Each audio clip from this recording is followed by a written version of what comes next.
Hi everyone! Continue tayo sa ating math tutorial. So ngayon is nasa grade 5 math na tayo, quarter 4, module 2. So ang module 2 natin is meron tayong lesson 1. Ang lesson 1 is naming and converting appropriate unit of measures in finding volume. So meron tayong dalawang object dito. Ito is tinatawag nating rectangular prism at ito is tinatawag nating cube.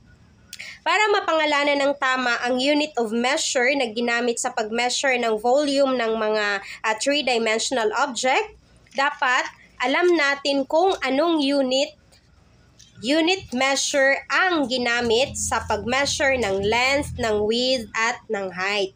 So kung ito ba ay centimeter, ito ba ay meter, decimeter, feet or inches. So, dapat alam natin kung ano yung ginamit.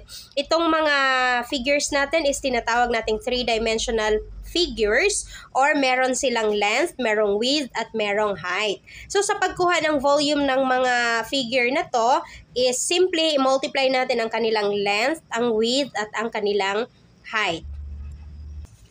So, lalagyan natin ng sukat ang ating rectangular prism at ang ating cube. So, titingnan natin kung paano isolve ang kanilang volume.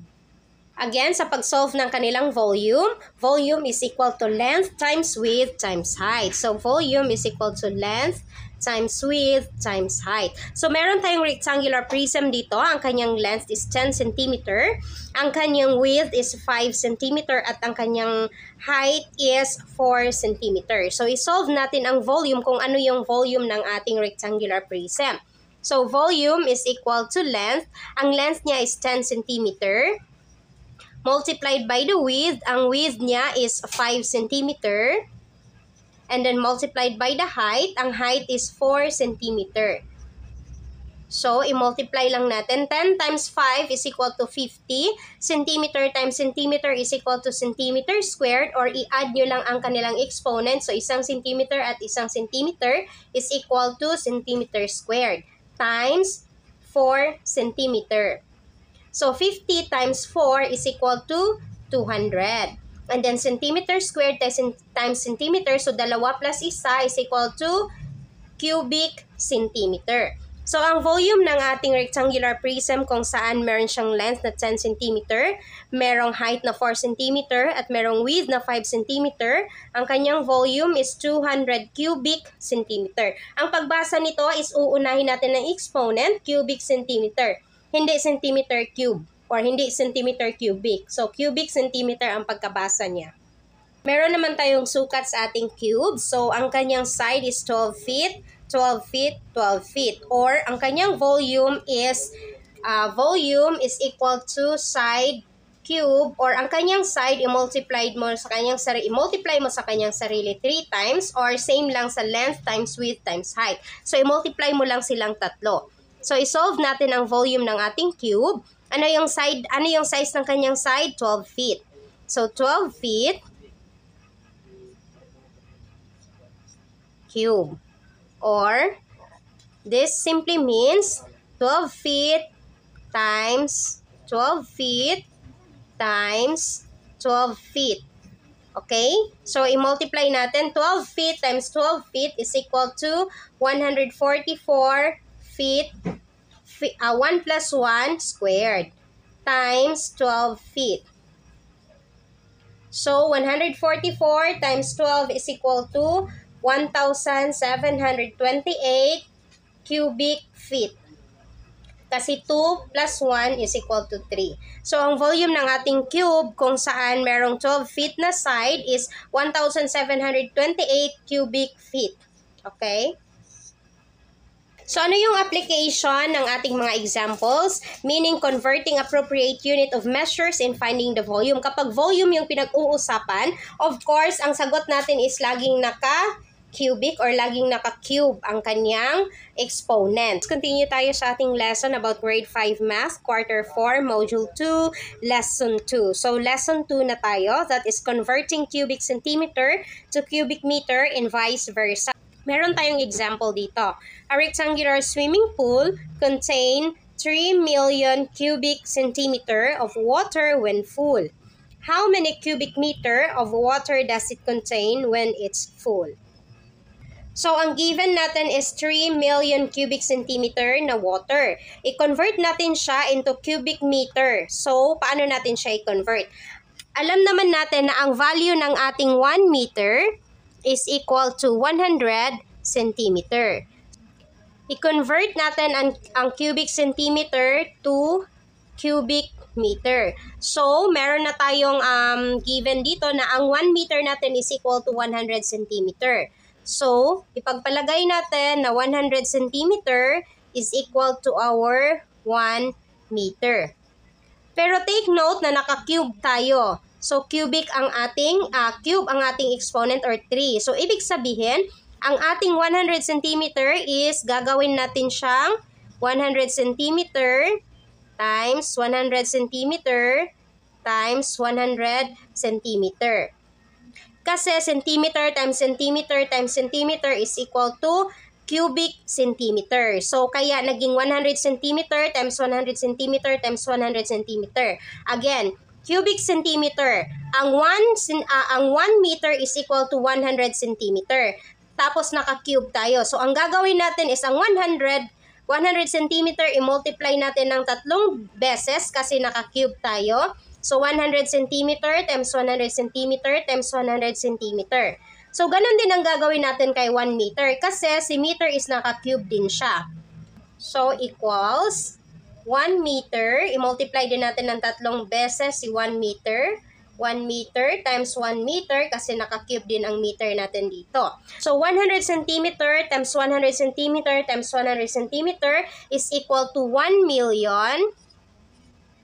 1, 2, 3, 4, 5, 6. 1 million cubic centimeter. Kasi 100 times 100 times 100 is equal to 1 million. And then centimeter times centimeter times centimeter is equal to cubic centimeter. Kasi 3 yung centimeter natin dito. O bakit naging meter to? So 3 ang ating centimeter, kaya naging cubic centimeter. Is equal to 1 times 1 equals 1 times 1 is equal to 1, and then meter times meter times meter is equal to 3 meter, so that is cubic meter. Meron na tayong value. Ang isang cubic meter natin is equal to 1 million cubic centimeter. So, pwede na nating isolve ang ating problem na meron tayong 3 million cubic centimeter na tubig. I-convert natin siya into cubic meter. Okay, so 3 million cubic centimeter, i-convert natin into cubic meter. Meron na tayong value na ang value ng ating isang cubic meter. So, 1 cubic meter is equal to 1 million cubic centimeter.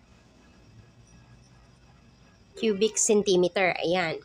Dahil may value na tayo na ang 1 cubic meter is equal to 1 million cubic centimeter, so ang gagawin natin is itong given natin na 3 million, i-divide natin sa 1 million. So, 3 million divided by 1 million is equal to how many cubic meter? So, 3 million divided by 1 million. So, 3 divided by 1 is equal to 3 is equal to cubic meter. So, ibig sabihin, ang 3 million cubic meter is equal to 3 million cubic centimeter rather is equal to 3 cubic meter. So, ito na yung sagot natin. So, ang katumbas ng ating 3 million cubic centimeter is equal to 3 cubic meter. Another example tayo, that is 6.5 cubic meter to cubic centimeter. So, ngayon naman, si cubic meter is i-convert natin into cubic centimeter. So, cubic meter naman yung given natin. So, alam na natin na ang 1 cubic meter is equal to 1 million cubic centimeter based sa ating conversion kanina. So, ang 1 cubic meter natin is equal to 1 million cubic centimeter. So, ngayon, ang gagawin natin is i-convert natin itong 6.5 cubic meter to cubic centimeter. So, si 6.5, ang gagawin natin is i-multiply natin siya sa equivalent ng 1 cubic meter, which is 1 million cubic centimeter times 4, 5, 6 times 1 million cubic or times 1, 6.5 times 1 million. So, equals how many cubic centimeter? So 6.5 times 1 million is equal to 6,500,000. So, ibig sabihin, ang 6.5 cubic meter is equal to 6,500,000 cubic centimeter. So, ito na yung sagot natin. Ang tatandaan lang natin kapag ang i-convert natin is cubic centimeter to cubic meter, ang gagawin natin is i-divide natin siya ng 1 million. Pagkatapos, kapag ang i-convert naman natin is from cubic meter to cubic centimeter, ang gagawin natin is i-multiply natin siya sa 1 million. Ang nagdaang lesson natin is converting cubic centimeter to cubic meter and vice versa. Ngayon naman, ang gagawin natin is converting cubic centimeter to liter and vice versa. Meron tayong example dito. An aquarium can hold 10 liters of water. How many cubic centimeter of water does it hold? So, ang given natin is liters. Ang gagawin natin is i-convert natin siya into cubic centimeter. So, liter ang gagawin natin. Liter yung given natin. I-convert natin into cubic centimeter. Tatandaan natin na ang ating 1 liter is equal to 1 cubic decimeter. So, ang 1 liter natin is equal to 1 cubic decimeter. Dahil liter ang given natin at i-convert natin siya into cubic centimeter, so ang gagamitin natin is 1 cubic decimeter or cubic decimeter kasi ang cubic decimeter is equal to 1 liter. So, ang gagamitin natin dito is cubic decimeter. Okay, so kasi magkapareho lang ang 1 liter equivalent to 1 cubic decimeter. So, ngayon, ang cubic centimeter natin is meron tayo ditong 10 centimeter, ang equivalent niya is 1 decimeter. Meaning, ang 1 decimeter is equal to 10 centimeter. At ngayon, dahil naka-cubic tayo at naka-cubic tayo, ang ibig sabihin, i-multiply natin siya ng 3 beses. So, ang gagawin natin para makuha natin ang ating cube is, i-multiply natin ng 3 beses si decimeter times 1 decimeter times 1 decimeter. At si 10 cm naman para makuha natin ang cube or 3 cm, i-multiply natin siya ng 3 beses. So, 10 cm times 10 cm times 10 cm. So, ngayon, i-multiply na natin siya. So, 1 times 1 equals 1 times 1 equals 1. And then, decimeter times decimeter times decimeter. Ilang decimeter meron tayo? 3. So, ibig sabihin, magiging 1 cubic decimeter na ito. Pagkatapos sa kabila naman, 10 times 10 equals 100. Times 10 equals 1,000. So, 1,000 centimeter times centimeter times centimeter. Ilang centimeter meron tayo? 3. So, magiging cubic centimeter. So, ibig sabihin, ang conversion natin, ang 1 cubic decimeter is equal to 1,000 centimeter. So, ngayon, tatandaan natin na ang 1 cubic decimeter is equal to 1 liter. So, ang 1 liter natin or 1 cubic decimeter is equal to 1,000 cubic centimeter. Tatandaan natin na ang value ng ating 1 liter ay 1,000 cubic centimeter. Para ma-solve natin or ma-convert natin itong 10 liters into cubic centimeter. Ngayon, pwede na nating i-convert ang ating 10 liters into cubic centimeter. So, 10 liters equals how many cubic centimeter? So, since ang 1 liter natin is equal to 1,000 cubic centimeter or ang ating 1 liter or 1 cubic decimeter is equal to 1,000 cubic centimeter. So, ang mangyayari is 10 liters or 10 liters times 1,000 cubic centimeter. So, 10 times 1,000 is equal to 10,000.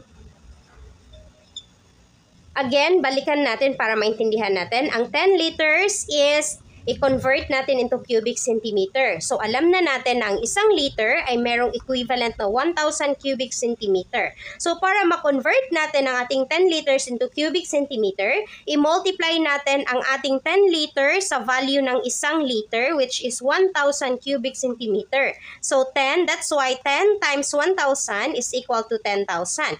So, therefore, ang sagot natin is ang 10 liters is equal to 10,000 cubic centimeter.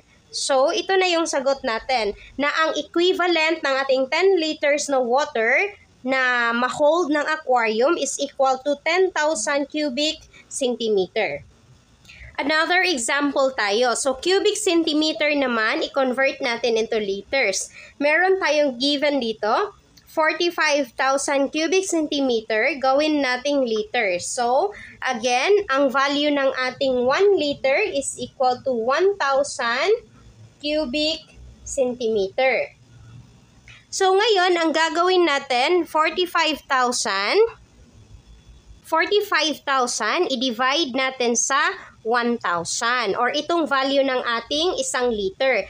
Again, so, ang 45,000 or ang value ng ating na naka-cubic centimeter, i-divide natin sa value ng 1 liter which is 1,000 cubic centimeter. So ngayon, 45,000 divided by 1,000 is equal to 45. So therefore, 45,000 cubic centimeter is equal to 45 liters. So, ibig sabihin, ang 45 cubic centimeter na tubig, kapag i-convert natin into liters, is magiging 45 liters. So, ang tatandaan lang natin, kapag ang i-convert natin is cubic centimeter to liters, ang gagawin natin is i-divide natin siya. Kapag baliktad naman, kapag ang liters ang given mo, tapos i-convert mo into cubic centimeter, ang gagawin mo is i-multiply mo siya. That's all for today's video, guys. Ang susunod nating lesson is about math pa rin, pero grade 6 math naman yung pag-uusapan natin, module 2. See you on our next lesson. Bye!